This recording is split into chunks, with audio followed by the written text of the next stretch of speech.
Hi guys, இன்றைக்கி நம்ம இந்த வீடியோவில் என்ன பார்க்க போகிறோம்னா ஒயிட் சேமியா தான் பார்க்க போகிறோம். ஒயிட் சேமியாவுக்கு தேவையான வெங்காயம், கருவேப்பிலை, கொத்தமல்லி, 2 மிளகாய், சின்ன மிளகாய் எடுத்திருக்கேன். அப்புறம் ஒரு கடாய் எடுத்துக்கோங்க. கடாய் சூடானதும் எண்ணெய் சேர்த்துக்கோங்க. எண்ணெய் நல்லா காஞ்சதும் கொஞ்சமாக கடுகு, கொஞ்சமாக உளுத்தம்பருப்பு, கடலைப்பருப்பு சேர்த்துக்கோங்க. அது நல்லா பொன்னிறமாக வந்ததுக்கப்புறமா கருவேப்பிலை சேர்த்து 2 மிளகாய் சேர்த்துக்கோங்க. அதை நல்லா வதக்கிக்கோங்க. வதக்கினதுக்கப்புறமா வெங்காயம் சேர்த்துக்கோங்க. வெங்காயம் கண்ணாடி பதத்துக்கு வந்திருந்தாலே போதுமானது. இது உப்புமாவோட அப்படியே இதே மாதிரி தான் நம்ம உப்புமா கூட பண்ணுவோம்.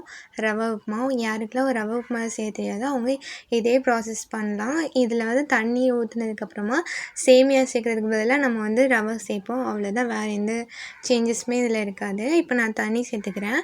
நான் இன்றைக்கி 300 கிராம்ஸ் சேமியா சேர்த்துக்க போகிறேன். அதாவது 1.5 பாக்கெட் நான் சேர்க்க போகிறேன்.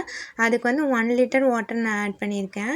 இதுக்கு முன்னாடி கார சேமியா செஞ்சு நான் வீடியோ போட்டிருக்கேன். அதை பார்க்காதவங்க அதை போய் பார்த்துக்கோங்க.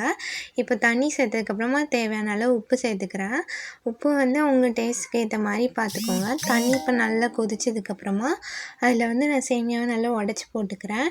இப்போ பார்த்திங்கன்னா நல்லாவே குக் ஆகிட்டுருக்கு. இதில் கொத்தமல்லி தழை போட்டு இறக்க போகிறேன்.